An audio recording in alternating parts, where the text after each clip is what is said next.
Kainin natin to. Iba't ibang klaseng coco melon at coco ube. Pero teka, bakit may bomba dyan?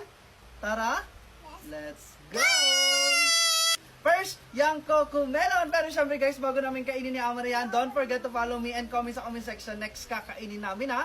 Tikman na natin tong coco melon. Yummy! Ay, para siyang na-melt na. Tignan natin. Ay, na-melt na siya.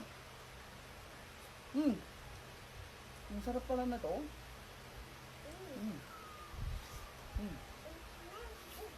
Naman, yung coco ube at eto yun guys. Tikman na natin. Na-melt na talaga siya dahil sobrang init. Ano ba? Nag-melt na siya.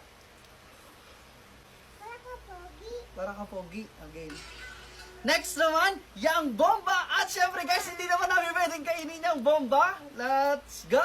Eto yun. Boom! Baliktad pa. Tikman na natin. Yung ganoon. Oh, boom. Bomba. Ay.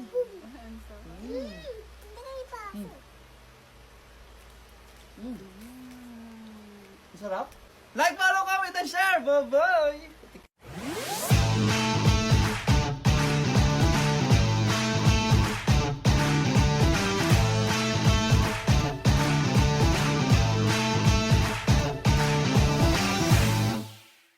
Natin to. Pero teka, parang kakaiba yung nasa dulo ah. Tara, let's go! First, yung carrot na yan. At eto yun guys. Pero syempre bago natin ito kainin or inumin, don't forget to follow me and comment sa comment section next kakainin or iinumin natin ha. Tikman na natin to. Padulo. Lasang carrot siya pero talagang iinumin talaga siya. Jelly kasi siya. Yan. Masarap naman. Next naman, yung ice pop. At eto yun guys, iba't ibang flavor. Tikman natin to. Parang masarap yata to, parang malamig no. Tikman natin tong ice pop. Ayaw mo magpabukas. Yan, tikman natin tong sangkatermang ice pop. Nandito tayo ng flavor. Ito. Oh, color pink. Tikman na natin.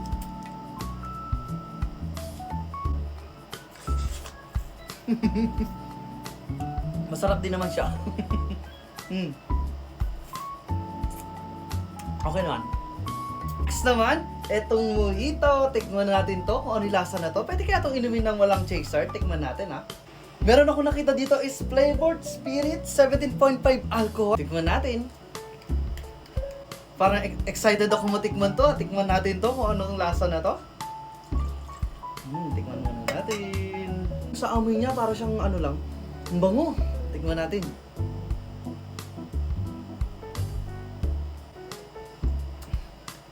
Ang sarap nito. Kahit wala siyang chaser, pwedeng inumin. Like, follow, comment, and share. Bye-bye! Kainin natin to. Iba't ibang uri ng isda. Parang nakakatakot yung nasa dulo. Tara, let's go! First, yung malaking bangus. Pero syempre guys, bago natin kainin yan, don't forget to follow me and comment sa comment section. Next, kakain natin na. At i-comment nyo na rin kung taga saan kayo para alam natin kung hanggang saan nakakarating yung video natin. At eto na ngayon, pangbansang ano ito doon? Pangbansang bangus, di ba? Ayan, ang pangbansang isda, bangus. Pero syempre, bangus, ano lang to? Ayan, pritong bangus, tikman na natin. Syempre naman, hindi ba natin pwede kainin yung hilaw na isda na, hilaw na bangus na yan. Pero syempre guys, yun yung ulam namin ngayon. Tikman na natin. Ayan. Nasa bangus din naman siya. Next naman, yung pirana. Ito yun. Mukha siyang pirana kasi nung naisip ko, pirana. Tikman na natin. Hindi naman kinakain talaga yung pirana, di ba? Ito yun.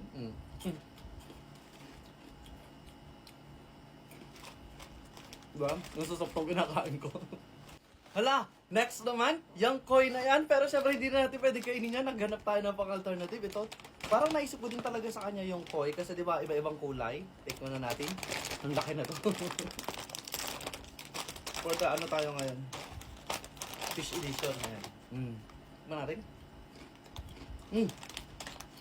Ang sarap siya. Ang sarap na ang pagkaanghang niya. Like, follow, comment, and share. Bye-bye!